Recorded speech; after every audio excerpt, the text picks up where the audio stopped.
स्वागत है आप सभी का आपकी अपनी क्लासेस कन्फर्म क्लासेस में। नमस्कार, मैं हूं कन्फर्म क्लासेस से प्रिंस दुबे और रोज की तरह आज फिर लेके आ गया हूं आपके अपने एसएससी जीडी कांस्टेबल के लिए सिलेक्शन सीरीज।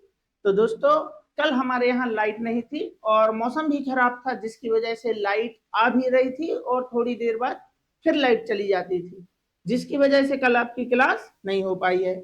तो कोई बात नहीं, हम वापस से आज अपनी क्लास को स्टार्ट कर रहे हैं और जहां हमने छोड़ा था वहीं से कंटिन्यू कर रहे हैं, यानी कि जैसे आपकी सिलेक्शन सीरीज चल रही थी बिल्कुल वैसे ही चलेगी। तो आज हम अपने 12 क्वेश्चन तो करेंगे ही, साथ में जो आपका होमवर्क था वो भी मैं आपको बताऊंगा कि उसका राइट आंसर क्या है। और आज की क्लास में भी आपके लिए एक होमवर्क रहेगा, इसलिए क्लास को छोड़ना नहीं है। चलिए देखते हैं कि पहला क्वेश्चन क्या होने वाला है। एसएससी जीडी कांस्टेबल का क्वेश्चन है 2022 का क्वेश्चन। एक बेलनाकार टैंक की धारिता 6160 घन मीटर है। धारिता का मतलब होता है आयतन। इसका आधार व्यास 28 मीटर है। इस टैंक की गहराई कितनी है? गहराई पूछ रहा है, यानी हमसे हम बोल सकते हैं उसकी ऊंचाई पूछ रहा है। तो बेलनाकार टैंक मतलब बेलन की बात कर रहा है। तो आप बेलन देख सकते हैं कि इस तरीके से होता है अपना ये बेलन। ये बेलन है। धारिता से मतलब होता है आयतन। आयतन मतलब इसकी क्षमता। तो हमें आयतन तो दे रखा है। आयतन कितना है? आयतन है 6160 घन मीटर, ऐसा दिया है। तो अगर आयतन दिया है तो हमें आयतन का फॉर्मूला मालूम होना चाहिए। तो किसी भी ठोस आकृति का अगर आपको आयतन चाहिए है तो आप मेरे साथ बोलो, किसी भी आकृति का आयतन निकालना है तो होता है आधार का क्षेत्रफल गुणा ऊंचाई। आधार मतलब बेस। इसके बेस पर कौन सी आकृति बनी है? तो ये बना है वृत्त। तो वृत्त का क्षेत्रफल क्या होता है? पाई आर स्क्वायर, और गुणा कराते हैं ऊंचाई, ये होती है हमारी ऊंचाई। गुणा कराते हैं ऊंचाई, इसी को बोलते हैं आयतन, जो कि हमें दे रखा है कितना है? 6160 है। ठीक, अब जो जो वैल्यू आपके पास है वो आपको यहाँ लगा देना है। जैसे कि पाई का मान हमें मालूम है कि कितना होता है 22/7, और क्वेश्चन में भी दे रखा है। आर का मतलब होता है त्रिज्या, फिलहाल क्वेश्चन में दिया है व्यास, और हम सभी जानते हैं कि व्यास का आधा होता है, क्या होता है? त्रिज्या। व्यास का आधा कर दो तो 28 का आधा हो जाएगा 14। आर वर्ग मतलब 14 का वर्ग, यानी 14 गुणा 14 आप लिख सकते हैं। गहराई यानी कि ऊंचाई आपसे पूछा है तो एच का एच यहाँ पे आपको लिख देना है। बाकी 6160 घन मीटर हमें दे रखा है। तो काटा पीटी जितनी आप कर सकते हैं कर दो। जैसे 7 से जाएगा 7 दूनी 14, 11 से काट सकते हैं यहाँ, ये लो 11 दूनी हो जाएगा 22, 11 से जाएगा 11 पंचे 55 हो गया, बचा 6, 11 6 66, शून्य का शून्य। फिर यहाँ जाएगा 14 एकम 14, 14 चौके 56, शून्य का शून्य। और ये फिर 2 से चला जाएगा, 2 से जाएगा 20 बार में, और फिर इस 2 से चला जाएगा, 2 से जाएगा 10 बार में, यानी ऊंचाई है अपनी कितनी है? 10 मीटर। ऑप्शन नंबर ए हमारा आंसर हो जाएगा। ठीक है ना? तो किसी भी आकृति का आयतन चाहिए है, बोलो आधार का क्षेत्रफल गुणा ऊंचाई। आधार में वृत्त था तो वृत्त के क्षेत्रफल गुणा ऊंचाई करा दो, इसका आयतन बन जाएगा। ऐसे किसी भी आकृति का आप आयतन बता सकते हैं। ये रहा हमारा अगला क्वेश्चन, जो कि सिंप्लीफिकेशन का क्वेश्चन है। यदि 630 का 17% और x का 35% है तो x का मान बताना है। तो हम सभी जानते हैं कि का मतलब होता है गुणा, यानी 630 का 17% बोलेंगे और बराबर x का यहां बोलेंगे 35%। ठीक, हम सभी जानते हैं कि प्रतिशत हटाएंगे तो नीचे 100 आएगा, हमें हटाने की जरूरत नहीं है। हम ऐसा बोल सकते हैं कि प्रतिशत से प्रतिशत कट जाएगा। 7 से चला जाएगा, 7 पंचे 35 हो जाएगा, और 7 नाम 63, शून्य का शून्य आ जाएगा। फिर 5 से जाएगा, 5 एकम 5, 5 से 18 बार हो जाएगा 90। यानी कि हमारा जो आंसर होगा वो होगा 18 गुणा 17 होगा। हमें सिर्फ गुणा कराना है। तो 8 7 56, यानी यूनिट डिजिट देख सकते हैं, तो ये तो हमारा आंसर नहीं होगा और ये भी नहीं होगा।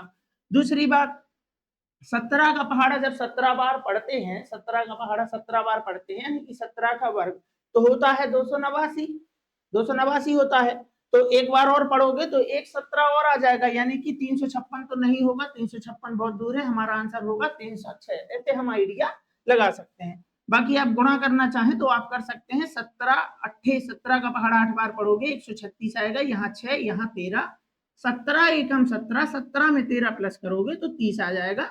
आप गुणा भी करा सकते हैं, लेकिन आइडिया भी लगा सकते थे। 306 हमारा राइट आंसर होगा। चलिए, ए ने 5 रुपए में 2 की दर से और 5 रुपए में 3 की दर से समान संख्या में आम खरीदे और 20% का लाभ कमाने के लिए उसे एक दर्जन कितने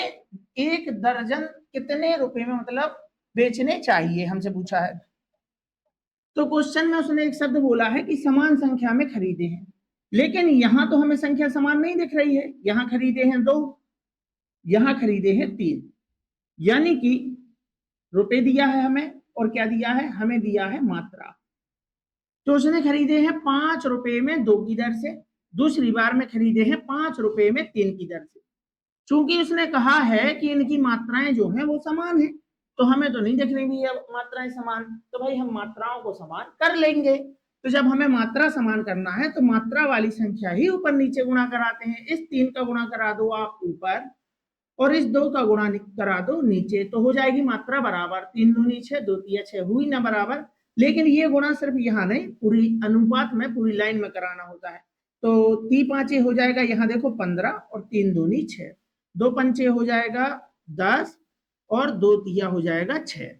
और पुराने अनुपात से अब हमें कोई लेना देना है नहीं, अब हमारे जो भी अनुपात होंगे वो नए वाले होंगे। तो यहाँ उसने 15 के 6 आम खरीदे, यहाँ 10 के 6 आम खरीदे, तो टोटल आम खरीदे हैं 25 रुपए के।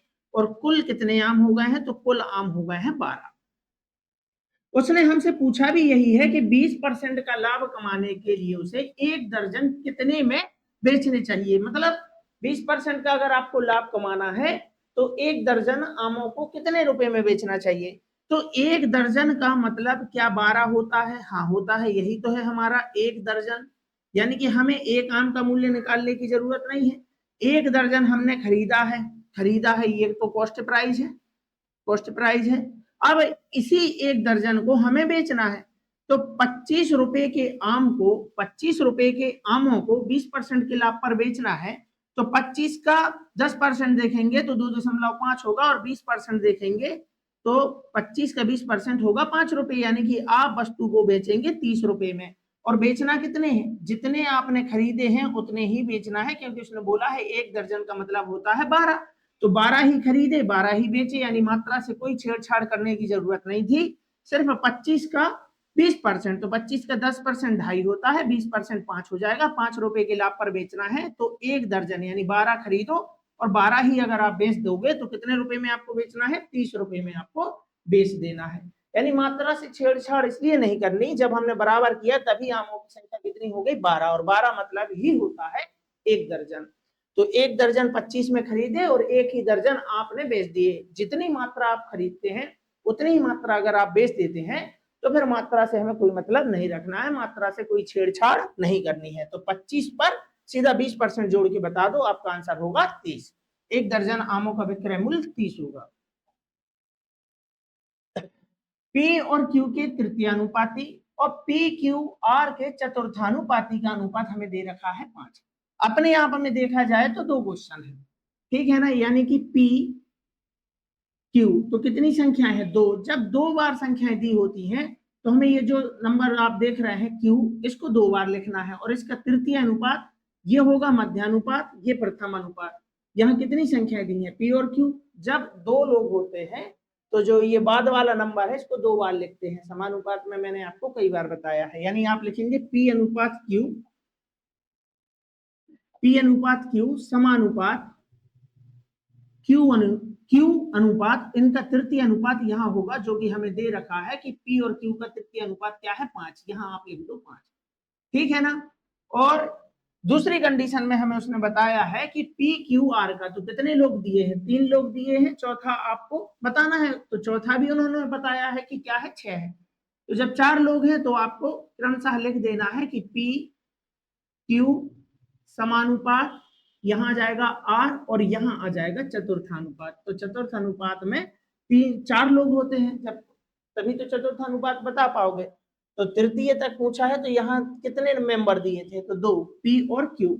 जब सिर्फ 2 नंबर दिए होते हैं यानी 2 संख्याएं बस दी होती हैं तभी हम मध्यानुपात बता सकते हैं। ये मध्य होता है तो इस क्यू को आपको लिखना पड़ेगा 2 बार। और जब हमारे पास 3 संख्याएं दी हैं तो P, Q, R और चौथा हम निकालेंगे, है ना। तो चौथा भी उसने हमें क्या बताया है, अनुपात के रूप में बताया है। तो P अनुपात Q समानुपात R और R के बाद आ जाएगा इनका चतुर्थ अनुपात, जो कि हमें दे रखा है 6। तो जब 2 नंबर दिए होते हैं तो Q को 2 बार लिखते हैं, यानी बाद वाले को 2 बार लिखते हैं, और जब 3 दिए हैं तो लाइन से लिख देते हैं P, Q, R और जो भी दिया है वो। तो हमें Q की वैल्यू बतानी है। तो जब हम तरीका क्या होता है इसको सॉल्व करने का, तरीका क्या होता है, बाहर का बाहर से गुणा और अंदर का अंदर से गुणा।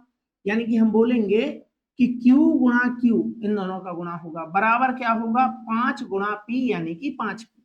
तो Q की वैल्यू क्या होगी, Q की वैल्यू होगी 5P, नीचे आ जाएगा Q। हम समानुपात का कॉन्सेप्ट लगा रहे हैं। यहां देखेंगे एक ही नियम होता है, बाहर का बाहर से गुणा, अंदर से अंदर का गुणा, प्रथम द्वितीय तृतीय चतुर्थ, कोई भी अनुपात आप बता सकते हो। बस एक ही नियम याद रखना है कि 3 लोग दिए हैं तो रेगुलर आप लिख देना P, Q, R और जो भी नंबर दिया है वो, और सिर्फ 2 लोग दिए हैं तो ये जो बाद वाला होता है उसको 2 बार लिखते हैं। इसी को बोलते हैं मध्यानुपात, जो बीच में होता है, ठीक है ना। यहाँ मध्यानुपात नहीं होता। तो यहाँ क्या बोलोगे, यहाँ हमें बताना है, हम बोलेंगे Q गुणा R, अंदर अंदर का गुणा होता है, बीच में आता है बराबर, और 6 और P का गुणा होगा तो यहाँ आ जाएगा 6P, ठीक है ना, या 6 गुणा P। तो यहाँ से क्या चाहिए है, दूसरी कंडीशन से R चाहिए है, तो R यहाँ लिखोगे तो 6P और नीचे आ जाएगा, देखो Q का पक्षांतर करोगे नीचे आ जाएगा।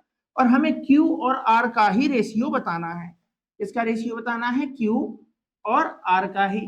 तो Q की वैल्यू हमें दिख रही है कितनी है, 5P, ऐसे लिखेंगे 5P, नीचे है Q, ये Q की वैल्यू है। R की वैल्यू आपके सामने लिखी है 6P, नीचे आ जाएगा अपना क्या, Q। और जितनी काटा पीटी आपसे आती है, मतलब जितनी भी होने लायक है वो कर दो। जैसे Q से Q कट जाएगा, P से P कट जाएगा, तो Q और P का रेशियो हो जाएगा 5:6, हमारा आंसर हो जाएगा 5:6, हमारा आंसर हो जाएगा। तो इस तरीके से क्वेश्चन उसने बनाया है, ठीक है ना। चलिए, 2 ट्रेनें एक ही समय में मुंबई और दिल्ली से शुरू होती हैं, क्रमशः 15 किलोमीटर प्रति घंटे और 26 किलोमीटर प्रति घंटे की गति से एक दूसरे की ओर बढ़ती हैं। यानी कि एक ट्रेन आप देख पा रहे हैं कि 15 किलोमीटर प्रति घंटे की चाल से, और दूसरी ट्रेन एक और है जो कि 26 किलोमीटर प्रति घंटे की चाल से एक दूसरे की तरफ आ रहे हैं। जब वे मिलते हैं तो पता चलता है कि एक ट्रेन ने दूसरी से 99 किलोमीटर अधिक चल चुकी है। तो ऐसा क्वेश्चन हमने पहले भी किया है और आपके एग्जाम में आने लायक क्वेश्चन है, आएगा। बात को रिकॉर्ड कर लो, रिकॉर्ड तो हो ही रही है, लिख लो कि सर ने बोला था कि ये क्वेश्चन आएगा तो आएगा ही, ठीक। चलिए, तो 15 किलोमीटर और 26 किलोमीटर, तो अगर इन दोनों की चाल समान होती तो ये दोनों समान दूरियां चलती, लेकिन नहीं, इसकी चाल से इसकी चाल जो है वो एक्स्ट्रा है। और कितनी एक्स्ट्रा है, तो आपको दिख ही रहा है कि 11 किलोमीटर प्रति घंटे एक्स्ट्रा है। तो इसकी चाल अधिक है, यानी 1 घंटे में 11 किलोमीटर एक्स्ट्रा चलती है। तो उसने बताया है कि जब ये दोनों मिलते हैं तो एक ट्रेन दूसरी ट्रेन से 99 किलोमीटर एक्स्ट्रा चली है। तो 99 किलोमीटर एक्स्ट्रा क्यों चली है, क्योंकि दूसरी ट्रेन हर घंटे में 11 किलोमीटर एक्स्ट्रा चलती है। तो 99 किलोमीटर एक्स्ट्रा चलने में कितना समय लिया होगा, तो 11 के हिसाब से हर घंटे में 11 किलोमीटर एक्स्ट्रा चलते हैं, 99 किलोमीटर एक्स्ट्रा उसके द्वारा चला गया है। तो 11 से जाएगा, 11 नाम 99 किलोमीटर जाना है 11 के हिसाब से, मतलब 9 घंटे में चल पाई होगी। और ये जो आप 9 घंटे देख रहे हैं यही है हमारा कुल समय, यात्रा का कुल समय आ गया। भाई 1 घंटे में 11 किलोमीटर एक्स्ट्रा चले हैं तो 9 घंटे लगे 99 किलोमीटर एक्स्ट्रा चलने में। और जब 99 किलोमीटर एक्स्ट्रा चले थे तो ट्रेनें मिल चुकी थी, यानी कि ट्रेनों को मिलने के लिए समय लगता है 9 घंटे। तो हमसे क्या पूछा है, दोनों स्टेशनों के बीच की दूरी क्या है। तो भाई हम दोनों ट्रेनों को दौड़ा देंगे और हमें पता चल जाएगा कि दूरी क्या है। भाई यहाँ से ये ट्रेन भी 9 घंटे चली होगी, यहाँ से ये ट्रेन भी 9 घंटे चली होगी, क्योंकि यात्रा का पूरा समय 9 घंटे है और समान समय पे दोनों चलना शुरू किए थे। तो दोनों जो है 9 घंटे चली होगी, दोनों को 9 घंटे दौड़ा दो। तो विपरीत दिशा में चल ही रही है, यानी 15 से ये 26 से ये, तो 15 और 26 हो गया हमारा, कितना हो गया 41 किलोमीटर प्रति घंटे चल रही हैं और 9 घंटे तक दौड़ी हैं। तो 9 एकम 9 और 9 चौके 36, 369 किलोमीटर ही चल पाई होंगी, जो कि स्टेशनों के बीच की दूरी है। ऑप्शन नंबर डी हमारा राइट आंसर होगा, ठीक। चलिए, ए एक कार्य को 15 दिनों में पूरा कर सकता है। ए ने अकेले कार्य शुरू किया और 4 दिनों तक कार्य किया। बी शेष कार्य को 18 दिनों में पूरा करता है। भाई काम कितना है? काम इतना है कि ए करेगा 15 दिन तक। देखो ये लिखा, ए जो है कार्य को 15 दिनों में पूरा कर सकता है, लेकिन ए ने 4 दिनों का कार्य कर दिया है, तो शेष कार्य का हमसे बोला है कि बी ने कितना काम किया है, शेष। तो पहले ये मालूम कर लो कि शेष काम बचा कितना है। तो पहले तो ये बात सुन लो कि कुल कार्य कितना था कि ए करेगा 15 दिन तक, ए गुणा 15 कुल कार्य हो गया। 4 दिन का काम हो गया है, मतलब काम बचा है। अब हम बात कर रहे हैं शेष कार्य की। शेष कार्य इतना बचा है कि ए आएगा अभी भी 11 दिन तक। क्यों? काम इतना था कि ए करेगा 15 दिन तक, ए ने 4 दिन तक कर दिया है, तो काम कितना बचा है? 11 दिन का। तो शेष काम इतना बचा है कि ए करेगा 11 दिन तक, ए गुणा 11, ये शेष कार्य है। इसी कार्य को इसलिए बराबर किसने किया है? बी ने किया है। कितने दिन में किया है? 18 दिन में। यहां से ए और बी की क्षमता आ जाएगी। ए बी गुणा में है, पक्षांतर करोगे नीचे आ जाएगा बी बराबर, सामने बचा है 18, 11 को साइड लेके जाओगे नीचे आ जाएगा। तो ये आ गई हमारी वैल्यू, यानी ए की क्षमता है 18, बी की क्षमता है 11। दोनों से मिलके हम कराएंगे काम, तो एक दिन में 29 काम होगा। ए करता है 18 यूनिट काम, बी करता है 11 यूनिट काम, दोनों मिलके करेंगे तो 29 यूनिट काम होगा। यहां से निकल के आ गई हमारी क्षमता। ए और बी मिलकर कार्य कितने दिनों में करेंगे? तो पहले कार्य तो मालूम कर लो, टोटल वर्क तो मालूम कर लो। तो टोटल वर्क कितना था कि ए करेगा 15 दिन तक। ए की क्षमता कितनी है? 18, यानी कि कुल कार्य है हमारा, कहीं भी लिख सकते हैं, कुल कार्य है हमारा, यहाँ लिख रहे हैं टोटल वर्क कि ए करेगा। तो ए की क्षमता कितनी आ गई है? ए की क्षमता है 18 गुणा कितने दिन तक? 15 दिन तक। और हमें यही कार्य कराना है किससे? दोनों से, और दोनों की क्षमता है 29। ये लो आ गया हमारा आंसर। हमें सिर्फ गुणा कराना है। 15 अट्ठे हो जाएगा अपना, कितना हो जाएगा? 120 हो जाएगा। यहाँ 12 आएगा, 15 एकम 15 और 12 आ जाएगा तो हो जाएगा कितना? 27 हो जाएगा। 270 बटे आ जाएगा 29, क्योंकि 29 से कुछ कटना है नहीं तो आपको भाग करना ही पड़ेगा। तो हमें मालूम है कि 29 का पहाड़ा जब हम 10 बार पढ़ेंगे तो 290 आएगा। भाई 29 गुणा 10 करना कोई बड़ी बात तो है नहीं, 290 आएगा। यानी कि 29 का पहाड़ा हमें 10 बार नहीं पढ़ना है, हमें कितने बार पढ़ना है? उससे एक कम बार, 9 बार। तो कहाँ है भाई? 9 एक ही में है, 29 नम्मा करना है। अब 3 नाम 27, मतलब अगर यहाँ 30 होता तो 3 नाम 27, 270 होता। लेकिन ये 30 का पहाड़ा नहीं है, ये तो 29 का है। एक ज्यादा ले लिया 9 बार, तो एक नाम 9 उसमें से घटा दो, तो 29 नम्मा जो होगा, 29 नम्मा होगा 261 हो जाएगा। तो 9 बार में 261 आएगा, शेष फल बचेगा 9, नीचे आ जाएगा 29, यानी 9 सही 9 बटे 29 हमारा आंसर होगा। तो सिर्फ भाग करा के देख लेते, आगे कराने की जरूरत नहीं थी। और जिस ऑप्शन में 9 दिख जाए वो हमारा आंसर है, तो ऑप्शन नंबर बी हमारा आंसर होगा। ठीक, चलिए काफी बढ़िया क्वेश्चन है। एक मोटरसाइकिल 25 किलोमीटर प्रति घंटा की गति से 50 किलोमीटर की दूरी तय करती है, और अगली 50 किलोमीटर की यात्रा के लिए मोटरसाइकिल की गति क्या होनी चाहिए ताकि पूरी यात्रा की औसत गति 30 किलोमीटर प्रति घंटे हो। तो ये आपके लिए होमवर्क है, ये आपके लिए होमवर्क है। इसका आंसर आप मुझे कमेंट बॉक्स में बताएंगे, ठीक है ना? जैसा कि आप सभी को मालूम होगा कि हम डेली अब एक क्वेश्चन आपके लिए होमवर्क के लिए दे देते हैं। बाकी जो कल क्वेश्चन मैंने दिया था वो मैं आपको अभी कराऊंगा। ठीक, चलिए। यदि प्रथम 5 प्राकृत संख्याओं का औसत a है और प्रथम 5 प्राकृत संख्याओं जो कि पूर्ण वर्ग हैं का औसत b है, तो a और b का औसत क्या है? तो प्रथम 5 प्राकृत संख्याएं, तो प्रथम मतलब शुरुआत से, तो प्राकृत संख्या हमें मालूम होना चाहिए। जब गिनती 1 से स्टार्ट होती है और अनंत तक जाती है तो वो प्राकृत संख्याएं होती हैं। जब गिनती 0 से स्टार्ट होती है और अनंत तक जाती है वो पूर्ण संख्याएं होती हैं। तो फिलहाल बात हो रही है प्राकृत की, यानी कि प्रथम प्राकृत में 1 होगा, 2, 3, 4, 5, और अगर मैं बात करूं इनके औसत की तो इनका औसत होगा 3। अरे सर ऐसे कैसे बोल दिया? तो मैंने आपको कई बार सिखाया है कि जब संख्याएं क्रमागत होती हैं यानी रेगुलर होती हैं और उनके बीच अंतर समान होता है, तो बीचों बीच की संख्या ही हमारा क्या होती है, औसत होती है। ठीक, उसके बाद उसने बोला है कि प्रथम 5 प्राकृत संख्याएं जो कि पूर्ण वर्ग हैं, तो भाई पूर्ण वर्ग संख्या हमें चाहिए, पूर्ण वर्ग संख्याएं चाहिए और प्रथम क्या हो, वो प्राकृत भी हो, यानी इन्हीं का आपको वर्ग करना है। तो एक का वर्ग हो जाएगा एक, भाई प्रथम प्राकृत संख्याएं तो यही है, प्रथम 5 प्राकृत संख्याएं, बस इनको आपको पूर्ण वर्ग बनाना है, तो भाई इन्हीं के वर्ग कर दो। 2 का वर्ग है 4, ये हो गई पूर्ण वर्ग। 3 का वर्ग है 9, 4 का वर्ग है क्या है 16 और 5 का वर्ग है 25। अब हमें इनका औसत चाहिए है, क्योंकि इनका औसत जो था ये ए था, तो ए की वैल्यू तो आ गई है, अब बस हमें बी की वैल्यू और चाहिए है। तो 25, 16 और 9 25, 25 25 50, 50 और 4 54 और 1 55, तो सभी संख्याएं 55 बनी। और कितनी संख्याएं हैं 5, तो 55 बटे 5 करेंगे तो औसत आएगा 11। तो इन 5 प्राकृत संख्याएं जो कि पूर्ण वर्ग हैं उनका औसत है 11, जो कि क्वेश्चन में दिया है कि बी। तो ए की वैल्यू तो 3 आ गई और बी की वैल्यू आ गई है 11, और ए और बी का औसत चाहिए है। तो ए तो हो गया अपना 3 और बी हो गया अपना 11, तो 11 और 3 हो जाएगा 14। और कितनी संख्याएं ली हैं हमने, 2 संख्याएं, तो 2 से हमें भाग कराना पड़ेगा, औसत मतलब हर एक।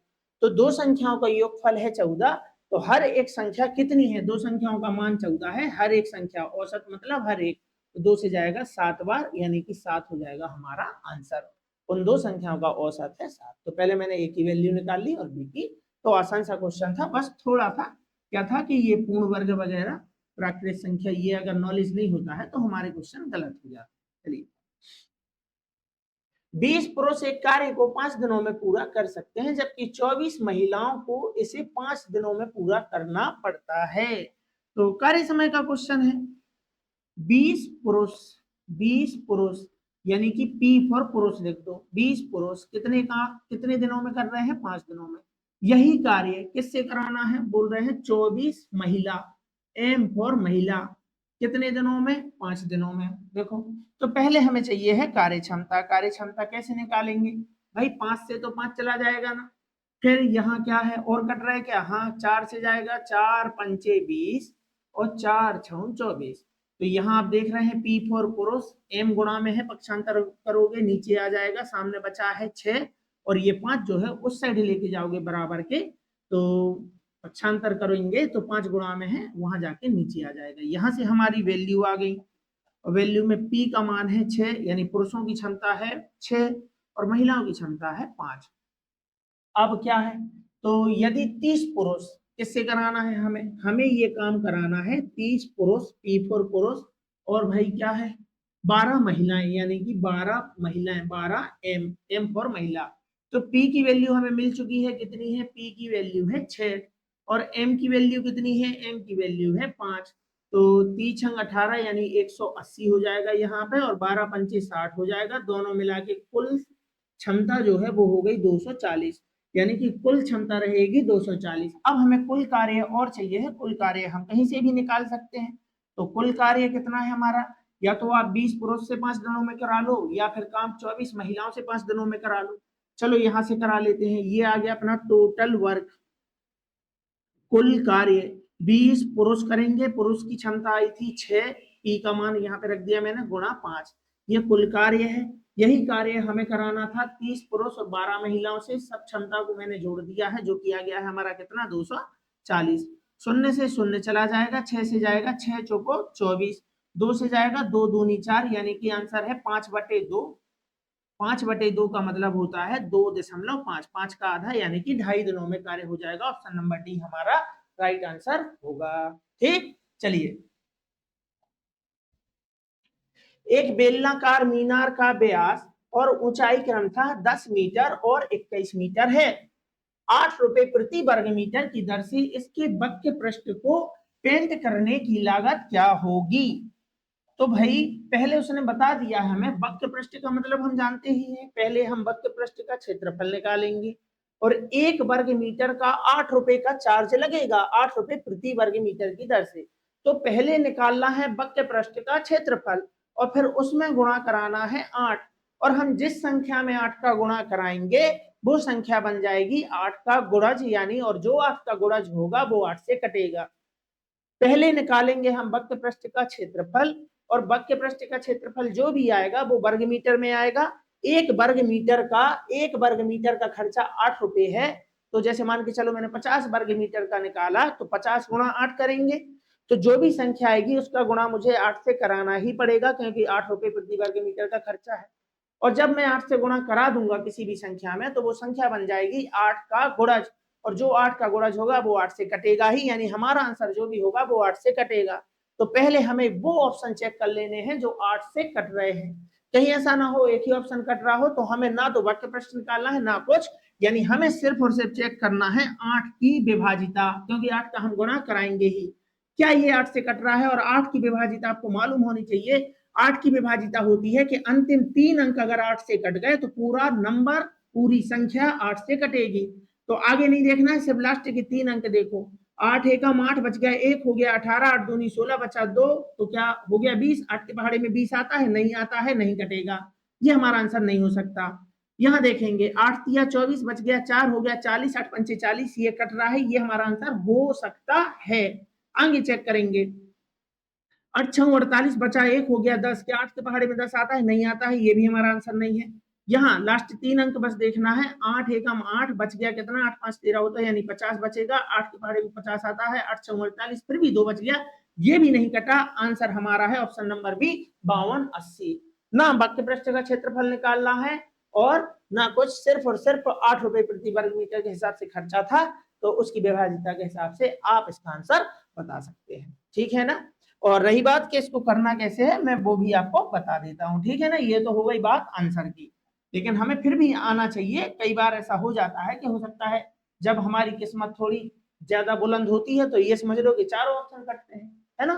तो वो भी बता देता हूँ कि करना कैसे है। हम सभी जानते हैं, अभी भी बताया था कि ये बेलन है। तो किसी भी आकृति का वक्र पृष्ठ चाहिए है। वक्र का मतलब होता है घुमा हुआ। तो वक्र, वक्र मतलब घुमा हुआ, मतलब चारों तरफ। तो चारों तरफ का हमें सिर्फ क्षेत्रफल चाहिए है। और जब भी बात चारों तरफ की आती है तो चारों तरफ मतलब होता है परिमाप। चारों तरफ मतलब होता है परिमाप। किसी भी आकृति का आपको वक्र पृष्ठ चाहिए है, मेरे साथ बोलो, तो आप बोलेंगे आधार का परिमाप गुणा ऊंचाई। यानी इसके आधार पर कौन सी आकृति है? तो आधार पर आकृति है वृत्त।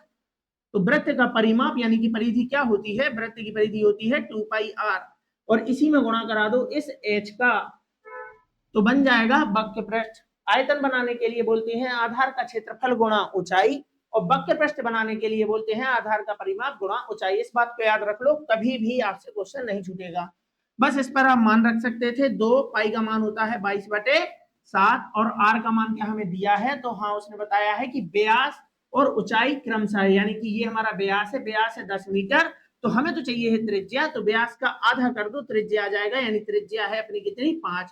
ऊंचाई कितनी है? ऊंचाई है 21 मीटर। ये आ गया हमारा वक्र पृष्ठ का क्षेत्रफल। कटता है, काट दो, 7 से जाएगा, 7 या 21। अब नहीं कटेगा, 22 दूनी 44, और 44 पंचे यानी कि कितना हो गया? 44 पंचे, तो 4 पंचे 20 यानी 200, 4 पंचे 20, 220, 220 तिया हो जाएगा 660, 200 तिया 620 तिया 60, और ये आ गया हमारा क्षेत्रफल। इतने वर्ग मीटर क्षेत्रफल है। तो 1 वर्ग मीटर का 8 रुपए लगेगा, तो 660 वर्ग मीटर का कितना लगेगा? अरे भाई, एक की वैल्यू मालूम है, ज्यादा की निकालेंगे तो कराएंगे गुणा, यानी सिर्फ गुणा कराएंगे हम इसमें। किसका किसका गुणा कराएंगे? 8 का। 8 सुन्नम सुन 8 48, यहाँ आएगा 4, 8 48 और 4 आ जाएगा देखो 52, 52 80 हमारा राइट आंसर है। ठीक है ना? ऑप्शन से कैसे करना है वो भी मैंने आपको बताया, और बाकी सॉल्व कैसे करते हैं वो भी मैंने आपको बताया, फार्मूला कैसे बनाते हैं वो भी मैंने बताया। अगर पसंद आया हो तो वीडियो को लाइक करें, और हो सके तो शेयर करें, ताकि हमारा जो यूट्यूब परिवार है वो भी धीरे धीरे बढ़ता जाए। आपका स्कोर तो बढ़ ही रहा है, मैं दावे के साथ कह सकता हूँ कि अगर आपने क्लासेस डेली ज्वाइन की हैं तो आपका स्कोर बढ़ गया है, मैं दावे के साथ कह सकता हूँ। ऐसा कोई बच्चा है जो ये कह दे कि मैंने आपकी सारी क्लासेस देखी और अच्छे से रिवीजन कर लिया है, लेकिन फिर भी मेरा स्कोर नहीं बढ़ा है, तो वो बच्चे कमेंट कर दें। लेकिन ऐसा नहीं हो सकता, असंभव है। मेरे पास और भी बच्चे हैं जिनके बिल्कुल पॉजिटिव रिजल्ट आ रहे हैं, और वो बकायदा 20 में से 19 क्वेश्चन सही कर रहे हैं। तो अगर वो बच्चे कमेंट करेंगे कि सर मेरा तो स्कोर नहीं हुआ, तो वो बच्चे भी कमेंट करके जरूर बताना कि हाँ सर हमने अपने स्कोर को काफी हद तक सुधार लिया है। मैं दावे के साथ कह सकता हूँ कि अभी आप टेस्ट लगाएंगे तो 18 और 19 नंबर आपके आ रहे होंगे, ठीक है ना। तो जिनके आ रहे हैं वो कमेंट करके बोलेंगे कि यस सर आपने बात सही बोली है। चलिए, राजधानी ट्रेन एक विशेष दूरी डी के लिए 75 किलोमीटर प्रति घंटे की नियत गति से और एक सीधी रेखा में यात्रा करती है। फिर उसी दिशा में पहले की तरह 100 किलोमीटर प्रति घंटे की नियत गति से 2D दूरी तय करती है। पूरी यात्रा के दौरान ट्रेन की औसत गति ज्ञात कीजिए। तो कई बार क्या होता है कि ऐसे क्वेश्चन जब हम अचानक से एग्जाम में देखते हैं कि यार भाई ये क्या आ गया, डी आ गया, फिर यहाँ 2D आ गया, कहीं और आगे होता तो 3D आ जाता है ना, तो हम घबरा जाते हैं इस टाइप के क्वेश्चन देख के। बाकी क्वेश्चन में होता कुछ नहीं है, लेकिन क्या होता है कि उस टाइम में अपने आप को संभालना थोड़ा सा मुश्किल होता है कि भाई वहां हमें मैथ भी करनी है, रीजनिंग भी करनी है, हिंदी भी करनी है और जीके भी करनी है, तो वहां हमारे ऊपर बहुत प्रेशर होता है। और वहां इस टाइप के जब क्वेश्चन अचानक से आ जाते हैं तो हम थोड़ा सा घबरा जाते हैं और घबराहट के कारण जो एग्जाम हमारा निकलना भी होता है वो भी हम नहीं निकाल पाते हैं, ठीक है ना। लेकिन अगर आप क्लासेस ज्वाइन कर रहे हैं तो मैं आपसे वादा करता हूं कि ऐसा बिल्कुल नहीं होने दूंगा, ठीक। तो भाई इसने डी किलोमीटर गया है और ये 2D किलोमीटर, तो डी और 2D कुछ नहीं है, मतलब जितने किलोमीटर ये पहली ट्रेन गई थी उससे दुगना दूसरी ट्रेन गई है, बस बात खत्म। तो आप ऐसी दूरी बता दो जो 75 से भी कट जाए और 100 से भी कट जाए, क्योंकि भाग तो आपको कराना पड़ेगा। यानी कि 75 किलोमीटर प्रति घंटे और 100 किलोमीटर प्रति घंटे की चाल से हमें एक दूरी चाहिए है जो इनसे कट जाए, यानी हमें इनका चाहिए है एलसीएम। तो इनका एलसीएम होगा 300 किलोमीटर, यानी कि हमें जाना है 300 किलोमीटर क्या है दूरी। बात समझ में आई क्या यहां तक? भाई दूरी तो दी नहीं है, दूरी तो हमें अपने हिसाब से चाहिए है, बस ऐसी दूरी आप चुन लो जो 75 से भी कट जाए और 100 से भी कट जाए। तो 75 और 100 का मैंने एलसीएम ले लिया, वो है 300 किलोमीटर। यही है हमारी दूरी यानी डिस्टेंस, ठीक। अब हमें 300 किलोमीटर जाना है, यहां समझेंगे 300 किलोमीटर जाना है और हम किस चाल से गए हैं, तो हम गए हैं 75 की चाल से, क्योंकि अगर हमें औसत निकालना है तो हमें कुल दूरी और कुल समय तो चाहिए ना। तो 75 के हिसाब से जाएंगे तो 75 चौके यानी कि 4 घंटे में इस यात्रा को कवर कर लिया जाएगा। तो यही हमारा क्या है, ये हमारी डी है। और 2D का मतलब, 2D का मतलब इससे दुगना, अगर जितना 3 डी मतलब कितना है 300, तो 2D मतलब है 600। अब हमें जाना है 600 किलोमीटर दूसरी ट्रेन और उसकी चाल है 100, वो जाएगी 100 की रफ्तार से, 2 शून्य से 2 शून्य गए, यहाँ 6 घंटे इसका समय आ गया। अब हमें बताना है औसत, औसत मतलब कुल दूरी। तो पहले बंदे ने, पहली ट्रेन ने तय किया था 300 किलोमीटर, दूसरी ट्रेन ने तय किया है 600 किलोमीटर, टोटल हो गया 900 किलोमीटर। और इस 900 किलोमीटर को तय कुल कितने समय में किया है, यहाँ 4 घंटे है, यहाँ 6 घंटे है, तो 4 और 6 कितना हो गया 10 घंटे। यानी कि हम बोलेंगे कि 10 घंटे में 900 किलोमीटर। औसत मतलब होता है हर एक की वैल्यू, साथ में बोलेंगे औसत मतलब होता है हर एक की वैल्यू, मतलब हर एक घंटे में कितना चले। भाई 10 घंटे में 900 किलोमीटर, एक की वैल्यू निकालना है, करेंगे भाग, तो 900 बटे 10, शून्य से शून्य गया, औसत चाल आ गई हमारी 90 किलोमीटर प्रति घंटे। यही हमारा राइट आंसर होगा, ऑप्शन नंबर बी, ठीक है ना। चलिए, ए और बी का वेतन का अनुपात 4:5 है, उनके व्यय का अनुपात 5:6 है। तो ये आय, खर्चा और बचत वाला क्वेश्चन है। इसकी दो वैरायटी होती है दोस्तों, और वैरायटी क्या होती है, कई बार ये जो दो लोग होते हैं समान बचत करते हैं और कई बार अलग अलग बचत करते हैं। तो मैं अभी आपको जो क्वेश्चन बता रहा हूँ ये अलग अलग बचत वाला है। जो समान बचत वाला होता है वो बहुत ही सिंपल होता है, हमें सिर्फ अनुपातों का अंतर चेक करना होता है। अगर अंतर समान है तो बिल्कुल सीधा सीधा हो जाता है कि 4 अगर कमाया है, 3 खर्च किया है, तो 1 बचा है, सीधा सीधा हो जाता है। अलग अलग बचत है तो क्या करना है, कोई एक्स वाई लिखने की जरूरत नहीं है, जो मैं बता रहा हूँ ये वाला तरीका अप्लाई करना है। और ये तरीका समान बचत और अलग अलग बचत दोनों में अप्लाई हो जाता है, ठीक है ना। लेकिन जब समान बचत होती है तो क्वेश्चन और भी आसान हो जाता है और पढ़ते पढ़ते उसका आंसर आ जाता है। तो जितना समय हम बचा सकते हैं उसका हमें हमेशा प्रयास करना है। ये ए और बी है और इनका है ये वेतन, और वेतन का अनुपात हमें दे रखा है कितना है 4:5, 4:5। और फिर हमें बताया है इनके व्यय का अनुपात, तो ये रहा इनका व्यय। व्यय मतलब होता है खर्चा, जो आप हमेशा से करते आ रहे हैं, 5 और 6। और फिर हमें दे रखी है इनकी बचत, तो जो भी इनकी बचत दी है यहाँ आपको लिख देना है क्रमशः। ए की बचत है 200 और बी की बचत है 300। तो जब भी अलग अलग बचत है इस तरीके से लिख लेना है और बीच वाले नंबर को मार्क कर लेना है हर लाइन में, ये है। और यहाँ से 2 तीर चलाना है, एक ऊपर एक नीचे चला दोगे ना, तीर चलाने में वैसे भी आप माहिर हो, है ना। तो एक तीर ऊपर चलाना है, एक तीर नीचे चलाना है। 55 25 गुणा करा दो, और 300 पंचे 3 5 15, 200 का 200 1500 कर दोगे इतना, जी सर इतना तो हो जाएगा। उसके बाद दूसरी लाइन में बीच का नंबर मार्क करेंगे, ये भी ऐसे ही तीर चलाएगा, एक ऊपर एक नीचे। 4 छौ यहाँ आ जाएगा देखो 24, और यहाँ 2 छौ 12, 200 का 200, ठीक है ना। अब यहाँ पे देखेंगे कितना डिफरेंस है, यहाँ डिफरेंस है 1 का और यहाँ डिफरेंस है 300 का। बस एक की वैल्यू 300 है, हमें किसका वेतन चाहिए, हमें चाहिए है 1। तो एक अनुपात का मान है 300, तो एक की वैल्यू 300 है, तो 4 की वैल्यू कितनी होगी, 3 चौके 1200, यानी ए का वेतन है 1200। कहाँ है भाई, ऑप्शन नंबर सी हमारा आंसर हो जाएगा। अगर हमसे बी का वेतन पूछते हैं तो बी का वेतन क्या है, 3 5 1500, ठीक। यहाँ एक की वैल्यू क्या आई है 300, हमें चाहिए है 5 की, 3 5 1500 बी का वेतन होता। फिलहाल पूछा है ए का, तो 3 चौके 1200, ठीक। ऑप्शन नंबर सी हमारा आंसर है। और ये जो क्वेश्चन आप देख रहे हैं ये था आपका होमवर्क, जो मैंने कल मतलब पिछली क्लास में मैंने आपको दिया था। ज्यादा बच्चों ने नहीं, 1-2 बच्चों ने इसके आंसर दिए हैं, तो ठीक है। वो जो बच्चा, एक बच्चा इसका आंसर दे रहा है, मैं उसके लिए भी उतना ही सीरियस हूँ जितना मैं 100 बच्चों के लिए हूँ, जितना मैं 1000 बच्चों के लिए सीरियस हूँ। तो अगर मैंने आपको होमवर्क दिया था, आपने आंसर, जिस बच्चे ने भी आंसर किया है बिल्कुल राइट आंसर किया है, बाकी जिन बच्चों ने नहीं किया है तो ये बहुत ही बुरी बात है। अगर मैं आपको होमवर्क दे रहा हूं तो आपको उसका आंसर करना है और डेली क्लासेस ज्वाइन करनी है, ठीक। चलिए, तो 30% उसने बोला है, एक शहर में 30% लोगों को जून के महीने में शेष, तो शेष शब्द आया है, तो 30% का मतलब क्या होता है, 30% का मतलब होता है 3/10। अगर 10 है, वहां की जनसंख्या जैसे मान के चलो 10 थी और 3 लोगों का टीकाकरण हो गया है, तो शेष कितने बचे हैं, 7।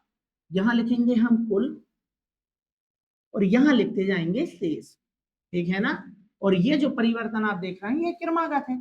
शेष बचे लोगों में 50% लोगों को जुलाई में, 50% का मतलब होता है 1/2। अगर कुल जनसंख्या 2 थी तो 1 का टीकाकरण हो गया है, तो 2 में से 1 का हो गया है, तो शेष कितना बच गया, 1। तीसरे केस में, तीसरा केस है 20% लोगों को शेष बचे, तो ये क्रमागत ही तो है। 10 में से 7 को लग गया, फिर जो बचे फिर उसमें से लग गया, फिर जो बचे उसमें से लग गया, है ना। तो 20% का मतलब होता है 1/5, और 5 में से 1 का अगर टीकाकरण हो गया है तो शेष बच जाएंगे 7। ये क्या है भाई, ये हम जो यहाँ लिख रहे हैं वो शेष है। तो 5 में से 1 को लग गया है, 1 का टीकाकरण हो गया है, बाकी बच गए हैं 4। और ये क्रमागत परिवर्तन है, और क्रमागत परिवर्तन में हम जानते हैं कि अगर इस लाइन से इस लाइन की कोई भी संख्या कटती है तो हमें काट लेना है ना। तो जैसे कि हम बोलेंगे 2 एकम 2, 2 दूनी 4, 2 से जाएगा अपना ये कितनी बार, 5 बार। तो सीधा सीधा इसके बाद नहीं कट रहे हैं, गुणा करा दो, 5 25 और 7 एकम 7। तो मतलब कुल जनसंख्या शुरुआत में 25 थी, टीकाकरण होते होते अंत में संख्या बची है जनसंख्या 7। उनके हिसाब से अभी भी 84,000 टीकाकरण के लिए शेष हैं। उनके हिसाब से 84,000 शेष हैं, हमारे हिसाब से 7 शेष हैं। चाहिए क्या, चाहिए है हमें कुल जनसंख्या। तो शहर की कुल जनसंख्या ज्ञात कीजिए। शहर में हर कोई टीकाकरण के पात्र है, मतलब सभी टीकाकरण के पात्र हैं। 7 से जाएगा अपना ये, 7 एकम 7, 7 दूनी 14, 3 शून्य के 3 शून्य, तो 25 दूनी हो जाएगा, यहाँ 50 का शून्य, यहाँ आ जाएगा 5, 25 एकम 25 और 5 हो जाएगा देखो 30, और 3 शून्य रह गए थे, यहाँ पे लगा दिए जाएंगे, तो यही कहलाता है 3 लाख, यानी कि हमारा राइट आंसर होगा 3 लाख। और यही किसी बच्चे ने आंसर कमेंट में किया था, बहुत बढ़िया और राइट आंसर था, और मैंने भी इसका सॉल्यूशन बता दिया है। तो आपको मालूम ही है कि भाई मैं आपके लिए प्रैक्टिस डेली करा ही रहा हूँ, और मैं आपको बता दूं पूरी ईमानदारी से, अभी YouTube से मुझे कुछ खर्चा तो मिल नहीं रहा है। अब आप इतना मतलब इतने समझदार तो होंगे ही कि जैसे मैं यहाँ आके 1 घंटे पढ़ा रहा हूँ, भाई इसके लिए, पढ़ाने के लिए मैंने आपके लिए बोर्ड लिया है, कैमरे में रिकॉर्डिंग हो रही है, यहाँ पे आप देख पा रहे होंगे लाइट भी है, माइक भी लिया है, बहुत कुछ मैनेजमेंट लगता है, मैं हूँ मेरे साथ भाई मेरा स्टूडेंट है, मेरा छोटा भाई है, ये समझ लो योगेश है जो मेरी हेल्प करता है। तो इसमें हम 2 लोगों की मेहनत लगती है। मैं आपसे बदले में कुछ नहीं मांग रहा हूँ। यही बैच मैं ऑफलाइन आके जब पढ़ाता हूँ तो मेरे पास भगवान की कृपा से 15 से 20 बच्चे होते हैं। तो सभी का मिला के लगभग 10,000 रुपए पर मंथ तो मिलेंगे मुझे उन बच्चों से। 20 भी हो जाते हैं, 25 भी हो जाते हैं और 30 भी हो जाते हैं। तो 2 महीने से मैं आपको करीबन पढ़ा रहा हूँ, 2 महीने से ज्यादा की क्लासेस में हो गई। तो उनका चार्ज अगर देखा जाए तो 20 से 25,000 रुपए मुझे मिलता। लेकिन मैंने ऐसा नहीं किया, ऐसा कोई प्रैक्टिस बैच नहीं बनाया, बल्कि ऑफलाइन बच्चों को भी बोला कि जब मैं यूट्यूब पर पढ़ा रहा हूँ तो उससे भाई जब सभी का फायदा हो रहा है तो जितना हो सके आपका पैसा खर्च नहीं होना चाहिए। तो जब आपका पैसा भी खर्च नहीं हो रहा है और जितना मेरे से अच्छा बन रहा है, भाई मैं ये तो नहीं बोल रहा हूँ कि पूरे यूट्यूब पर सबसे अच्छा मैं पढ़ा रहा हूँ, लेकिन मैं मेहनत तो कर रहा हूँ ना आपके लिए। तो जो भी बच्चे हमें ज्वाइन करते हैं तो उन्हें ईमानदारी से ज्वाइन करना ही चाहिए, किसी भी क्लास को स्किप नहीं करना चाहिए। ये कहीं ना कहीं अभी जब मुझे इसका फायदा होगा तब होगा, लेकिन इसका फायदा अभी आपको 1 से 2 महीने में देखने को मिलेगा। ये मेरा आपसे वादा है कि अगर आप क्लासेस ज्वाइन करते हैं तो आपका अच्छा स्कोर होगा ही होगा, आपसे मैथ बनेगी ही बनेगी। लेकिन अगर आप क्लासेस छोड़ रहे हैं तो आने वाले समय में जैसे कि हमसे कोई हमारे बुजुर्ग होते हैं या हमारे पिताजी होते हैं, वो बोलते हैं कि हालातों की वजह से हम नहीं पढ़ पाए, हालातों की वजह से हम नहीं पढ़ पाए, इस वजह से हम उतने आज सक्षम नहीं हैं। लेकिन आप आने वाली पीढ़ी से ये बिल्कुल भी नहीं कह पाओगे कि हालात अच्छे नहीं थे इसलिए मैं नहीं पढ़ पाया। अगर देखा जाए तो एजुकेशन मुफ्त मिल रही है, मुफ्त मिल रही है। जैसे आप किसी कंपटीशन की तैयारी कर रहे हैं, यूट्यूब पर एक से बढ़कर एक टीचर आपके लिए पढ़ा रहे हैं। और आपके पास ऐसा तो है नहीं मोबाइल है नहीं, आपके पास मोबाइल है, उस मोबाइल में रिचार्ज है, अनलिमिटेड डाटा का रिचार्ज है, लेकिन आप कर क्या रहे हैं, दिन भर उसे स्क्रॉल ही तो कर रहे हैं। तो क्या आप मुझे बताइए, आपके माँ बाप ने आपको पाला है, पोसा है और पढ़ाया है, लिखाया है, उसके बदले में आप उन्हें ये रिजल्ट देंगे कि रील स्क्रॉल करेंगे यहाँ पे आके कि आपको पढ़ना है। अगर आपके पास आपकी कितनी भी गिरी हुई स्थिति होगी तो मैं इतना तो मानता हूँ कि आपके पास मोबाइल तो होगा ही होगा, कोई भी बंदा हो उसके पास मोबाइल तो है और उस मोबाइल में डाटा भी है। और जब उस मोबाइल में डाटा है तो उस डाटा का इस्तेमाल आप रील देखने में कर रहे हैं, कोई इससे मुझे आपत्ति नहीं है, ठीक है भाई देखो। लेकिन उसका एक पार्ट तो आप बचा के रखो जो आपकी आपके जीवन को बना देगा, मतलब आपकी लाइफ सेट कर देगा, वो है सिर्फ और सिर्फ पढ़ाई। चाहे आप यूट्यूब में मुझसे पढ़ें और एक से एक काबिल टीचर, और देखा जाए तो नंबर 1 के टीचर उस पर मुफ्त पढ़ा रहे हैं, चाहे वो जीके हो, साइंस हो, इंग्लिश हो, मैथ हो, रीजनिंग हो। और इतने के बाद भी अगर आप नहीं पढ़ पाते हैं तो फिर ऐसा तो आप नहीं बोल सकते कि परिस्थिति की वजह से मैं नहीं पढ़ पाया। आप सिर्फ और सिर्फ 1 नंबर के नाकारा हैं अगर आप नहीं पढ़ पा रहे हैं इतनी सुविधाओं के बाद भी। मैं ये बिल्कुल नहीं बोल रहा हूँ कि आप सिर्फ मुझसे पढ़ें, लेकिन आप पढ़ें, आपका भी पढ़ना ज़रूरी है। तो मेहनत करें, कहीं से भी करें, अगर आपको मेरे से समझ में आ रहा है तो इन्हीं क्लासों में मेहनत करें। और मैं आपको पहले भी बोल चुका हूँ और फिर से बोल रहा हूँ कि अगर आप क्लासेस ज्वाइन कर रहे हैं तो एसएससी जीडी में 20 में से 20 क्वेश्चन आपके सही होंगे, ठीक है ना? तो मेहनत करिए, पढ़िए, तो सारी चीज़ें आपको मुफ्त ही मिल रही हैं, इसका भी आपको कोई खर्चा नहीं लग रहा है। तो जो भी चीज़ें मिल रही हैं उसका आप फ़ायदा उठाइए। तो अच्छे तरीके से मेहनत करते रहिए, निश्चित तौर पर आपकी मेहनत रंग लाएगी। तो चलिए फिर मिलते हैं किसी और अगली क्लास में, तब तक के लिए आप सभी का बहुत बहुत धन्यवाद।